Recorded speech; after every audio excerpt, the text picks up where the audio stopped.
stimulus checks plus monthly payments with the big crash. I have all the details and what you need to know right here in this video, so let's get right into it. Alright, so first off, let me ask you this much. How would it sound to get another stimulus check right now? Sounds pretty good. However, how would it sound to get ongoing monthly payments?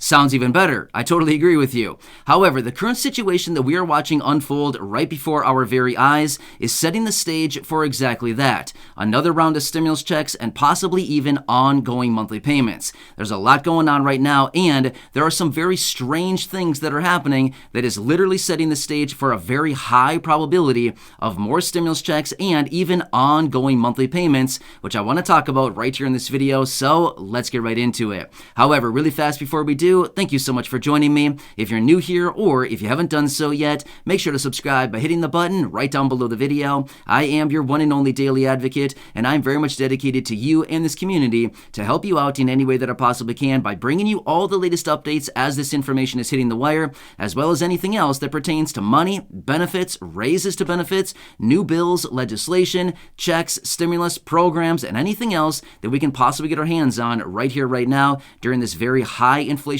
time that we're living through, as well as during this weird time when things are changing so incredibly fast. So again, thanks so much for joining me. Please make sure to subscribe down below so you don't miss any updates going forward. And let's get into it and discuss what is currently going on right now and why this is setting the stage for a very high probability of another round of checks and or even monthly ongoing payments. So let's get right into it. All right, so in this video, I'm going to be talking about a few different things here. We're going to be talking about inflation, interest rates, the Federal Reserve, and what is currently going on right here, right now, and how all of this translates into a very high probability of another round of checks and even monthly ongoing payments. So stick with me on this. We've touched on all of these topics in previous videos, but I kind of want to bring it all together right now and show you how this picture is all playing out and what it means for ongoing checks going forward. So I'm not going to get into really deep detail here on the Federal Reserve and interest rate stuff like that, simply because I want to keep it kind of basic, because let's be real, we want to know the basic idea behind all this stuff. We don't need to get into all the intricate details. It doesn't really matter that much. So stick with me on this because I think this is going to paint a pretty vivid picture to show what is actually going on right now. All right, so the current landscape that we are experiencing right here, right now, is basically very high inflation, raising interest rates because that is what the Federal Reserve is doing.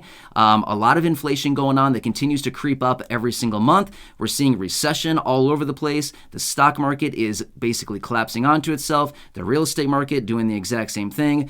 Crypto market has already done that. There's a lot of different things that are converging right here, right now. But let me quickly talk about the Federal Reserve and what they are currently doing right now, which is going to basically lead to more checks going forward because of a few different reasons. All right, so let me tell you what the Federal Reserve is doing. So because of this high inflation that we're currently dealing with right now, the Federal Reserve is aggressively raising interest rates. In fact, their last meeting, they announced a 0.75% raise to interest rates. In other words, 75 basis points or 3/4%. Now, just to put that in perspective, this is the biggest raise that they have issued since 1994. So you can kind of see here. A long time ago was the last time that they raised interest rates this fast with just one single meeting. Typically, they do 25 basis points. So this is generally about 3 times bigger than what they actually do. Now, here's what's happening with the current environment. With everything going on right now, as in inflation basically taking all the money out of everybody's pocket right now because, most people don't even have the money to buy the necessities. People are borrowing money, floating balances on credit cards, getting personal loans, lines of credits, all kinds of different things just to float balances going forward because we don't have enough money to cover the basics: rent, car payments, utilities, food on the table, all the different things that people need just as necessities, not even necessarily wants, but just the necessities right now. It is getting really difficult for people. Well, let me lay this out because you're going to start to see the picture take form here in just a second as I talk you through these details. All right, so as you can see here, people simply don't have the money, and because of all this inflation. Well, as a result of that, the Federal Reserve is raising interest rates, trying to bring down all of this inflation, right? So you can see on one hand, we've got high inflation. The Federal Reserve raises interest rates to bring that inflation down. Okay, now how does this translate into another check? Here's what's happening. Unfortunately, with the Federal Reserve raising interest rates, it's raising the cost of money. In other words, how much are you actually paying in interest on your credit card? When you float a balance on your credit card, you're probably paying around 20%, maybe 19.5%, 21.5%, possibly even more. Well, what this is doing is it's raising the cost of money, right? So it costs more to borrow money. Well, if you get one of these short-term loans, like a payday type loan, or you know what I'm talking about, like these short-term loans, these things have massive interest rates on them. At the same time, personal loans, auto loans, all of these things that have adjustable interest are all going up. Again, it's costing more to basically have debt. Well, unfortunately, because of right now and all this inflation and high prices, people are going into debt, consumer debt, because that's what we need to do to cover all the living expenses and buy all the necessary things that we need on an ongoing basis. So here is where the house of cards is starting to collapse onto itself. Here's what's happening.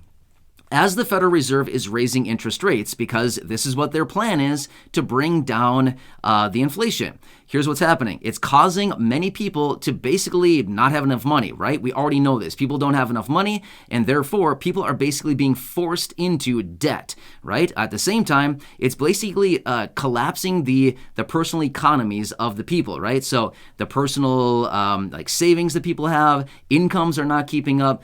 Basically, the finances of the individuals, as the American people are out here right now, it is basically collapsing the finances and the wealth or any money that the people have right now, because it's getting harder and harder to essentially keep our head above water as they continue to raise interest rates on us, right? So it's costing more just to do the same old things, right? So it's costing more at the grocery store, and it's costing more when we float those balances on cards, personal loans, or lines of credit, whatever we happen to have right now, just to get the essentials and the basics. It's costing more. Okay, so we get it. But here's what's happening.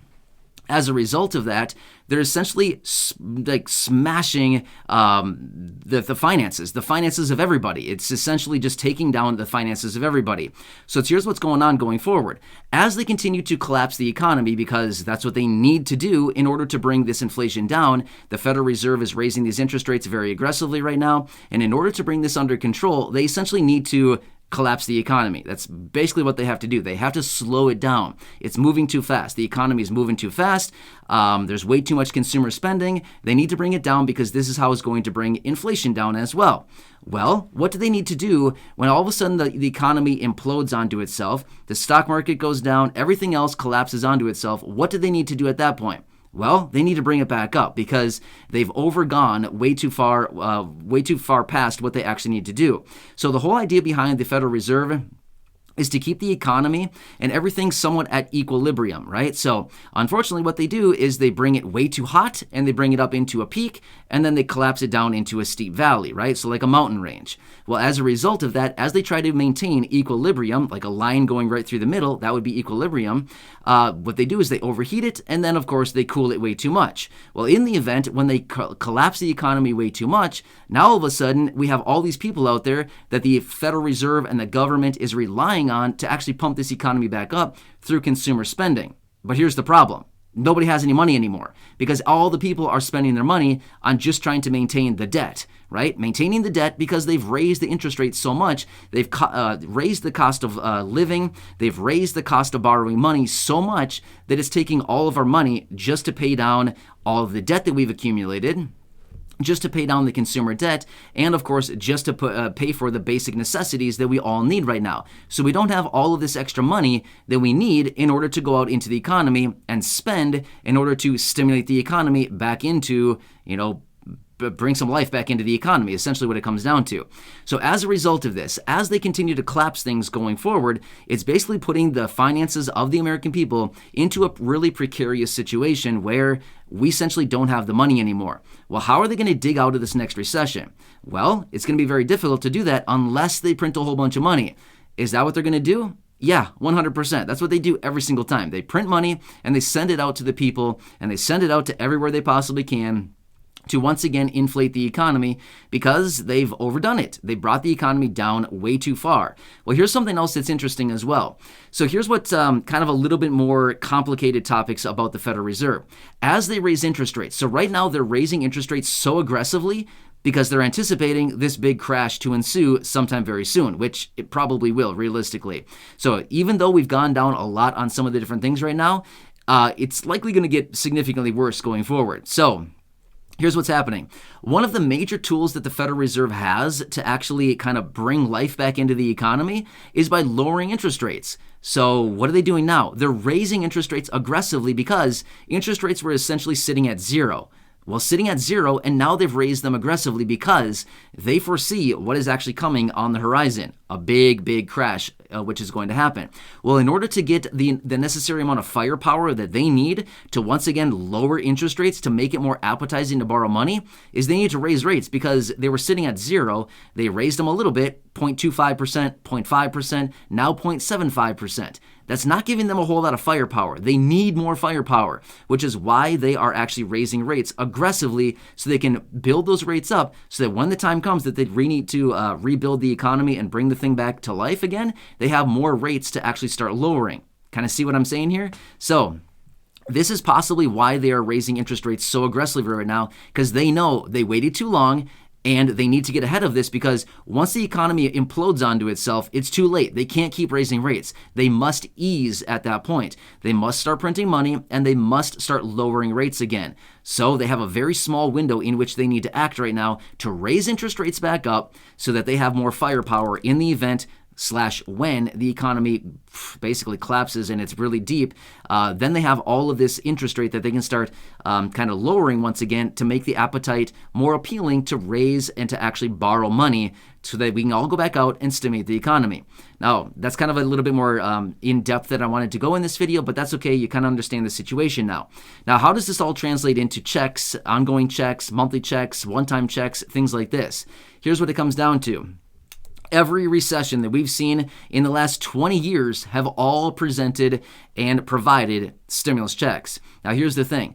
In the event when this recession actually hits, and depending on how deep we go and how prolonged this thing actually happens to be, they're going to step in. And at some point, they need more money to be plowed into the system. What's the best way to do that? Well, we've seen it played out multiple times here over the last 20 plus years. Send money to the people, instruct the people to go out and spend the money. So that's basically what they're going to do once again right here, right now, is they're going to send out the money. They're going to tell us, the people, to go out and spend the money because that's what they're going to do to stimulate it. You can go back in history and look at it if you'd like to. This is exactly what they've done through the last three recessions that we've all gone through. 2001, 2008, 2009, and 2020, and then once again right here, right now. So again, what we need to wait for is when we start to kind of, roll over with this whole thing, eventually when they kind of determine, okay, enough is enough. We brought the economy down enough. We've lowered inflation enough. We've raised interest rates enough. This gives us the ability to bring it all back now and to start cutting interest rates and ultimately start bringing this thing back, as in the economy. When they start to flip their policy, when they pivot from where they currently are right now, which is raising interest rates, and they pivot to go back to lowering interest rates and printing money, that's the time when they're going to think, okay, now we've got to send out checks. And that was when the time is when they need to get that payment out to the people and actually make sure that we go out and spend that money, just like they've done in the last three recessions that we've all lived through. Like I said, 2001, 2008, and again, 2020. So these are very good details. These are very good, experiences that we can all lean on. We can all reference back to and say, this is exactly what happened. The same picture is playing out once again right here in front of us. We're literally watching the stage being set for the same situation to play out once again that we've seen multiple times in the last 20 plus year time period. So anyway, kind of interesting situation, but we're literally watching the same thing play out that we've seen time and time again. We're just going down the same old road, and we're watching it. It's happening right here, right now. So how this may actually translate into ongoing monthly checks, again, the same situation is basically all the people don't have any money. So therefore, they'll need to do something as far as like a universal basic income, a guaranteed basic income program, ongoing monthly checks, something to get money into the pockets of the people and tell us to go out and spend it or do whatever they can because we simply do not have the money going forward. People don't have money now. What do you think is going to happen when they continue to raise interest rates even more significantly and, asset prices decline, people start borrowing more money on, high interest rate types of products like credit cards, personal loans, things like this? Again, it's going to cost even more money to actually borrow that money and to use that money that we're relying on to cover the basics. Kind of see the whole process here? It's just like a big old circle that keeps going round and round and round through very long periods of time. Generally, it's about a 5 to 7 to 10 year period of time. That's kind of where we're sitting right here, right now. So we're in that cycle again, and it's only a matter of time until we get some more big announcements like this coming out of the Federal Reserve, out of Congress, the administration, somebody like this. And depending on the timing behind this, it could be kind of perfectly timed. So anyway, kind of want to lay this out for you and let you know how the current policies, how the current situation that's currently laying out right here, right now, it has a very, very high probability of leading toward more checks and possibly even those ongoing monthly checks, simply because we don't have the money. And that's what they need to prop the economy back up. So anyway, it's all going to depend on how fast this thing collapses, which, based on what is currently happening right now, it's probably going to happen very, very quickly. It's probably going to be like an early 2020 type of situation. Very, very fast go down, and then quickly they step in and start plowing money into it, just like they did in early 2020. Same situation probably going to happen once again. So anyway, I'll continue watching this and monitoring it very closely. As I do get more details, of course, I'll be right here for you, breaking it down, helping you out in any way that I possibly can, and trying to explain this situation to help you out to better understand what's actually going on and how this is going to translate into more money for us, the American people, right here, right now. So thanks again for watching this. Please make sure to subscribe down below if you haven't done so yet. Share the video with your friends, family, social media, and go back and check out some of the other thousands of videos right here on the channel. Thanks again. I appreciate it. Enjoy your day. Until next time, have a good one, and I'll catch you again later.